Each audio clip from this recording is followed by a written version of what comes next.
அனைவருக்கும் வணக்கம். இந்த வீடியோ பதிவில் நம்ம பார்க்கக்கூடிய விஷயம் என்னென்னா 4, 13, 22, 31 இந்த தேதிகளில் பிறந்தவங்களுடைய கேரக்டர்ஸ் எந்த மாதிரி இருக்கலாம் அப்படின்றத பார்க்கலாம். பொதுவாக இந்த தேதிகளில் பிறந்தவங்களுடைய பேச்சு திறமை நல்லாயிருக்கும், நல்லா பேசுவாங்க. ஆனால் அதே நேரத்தில் மற்றவங்களை ஈஸியாக ஹர்ட் பண்ணி பேசிடுவாங்க. அதனால் இவங்களுக்கு ஃப்ரெண்ட்ஸ் சர்க்கிள் கம்மியாக இருக்கலாம். இல்லைனா இருக்கக்கூடிய ஃப்ரெண்ட்ஸ் சர்க்கிளோட இல்லைனா ரிலேஷனோட இல்லைனா ஆஃபீஸில் இவங்க ஏதாவது சண்டை போட்டுட்ருக்கலாம்.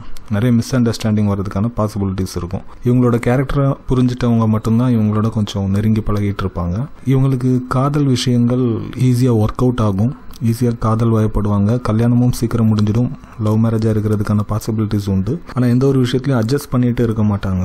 நார்மலாக ஒரு விஷயத்தை விட அதிகமான எக்ஸ்பெக்டேஷன்ஸ் அப்படின்றது இவங்களுக்கு இருந்துகிட்டே இருக்கும். எந்த ஒரு விஷயத்துலையும் சரி, ஒரு பொருள் வாங்குறா இருந்தாலும் சரி, சாப்பிட்றா இருந்தாலும் சரி, இவங்க நார்மலான ஒரு பர்சனை விட கொஞ்சம் அதிகமாகவே எக்ஸ்பெக்ட் பண்ணிட்டு இருப்பாங்க. நல்லா கஷ்டப்பட்டு பணம் சம்பாதிக்கணும், ஜாலியாக செலவு பண்ணிட்டு இருக்கணும் அப்படின்ற மாதிரியான ஒரு தாட் இவங்களுக்கு இருக்கலாம்.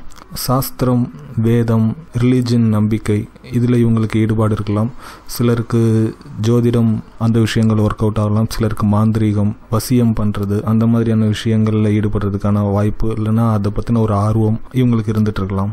எந்த ஒரு விஷயத்துக்கும் கொஞ்சம் மெனக்கிட்டு தான் இவங்க அந்த விஷயத்தை அடையிற மாதிரி இருக்கும். ஃபர்ஸ்ட் ஹாஃபை விட செகண்ட் ஹாஃப் அவங்களுடைய லைஃப் கொஞ்சம் நல்லாயிருக்கும். யார் என்ன சொன்னாலும் அதை அவ்வளோ சீக்கிரம் அதை ஏற்றுக்க மாட்டாங்க.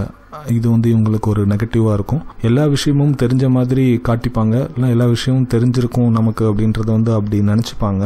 கடவுள் நம்பிக்கை அப்படின்றது இவங்களுக்கு இருக்கும். ரெகுலராக பூஜைகள் பண்ணிகிட்ருப்பாங்க. ஹெல்த் ப்ராப்ளம் வர்றது கொஞ்சம் கம்மியாக இருக்கலாம் இவங்களுக்கு. இவங்களுக்கான கிரகம் அப்படின்னு பார்த்தீங்கன்னா ஜோதிட ரீதியாக ராகு அப்படின்ற கிரகம் இந்த தேதியில் பிறந்தவங்களுக்கான கிரகமாக இருக்கும். நன்றி.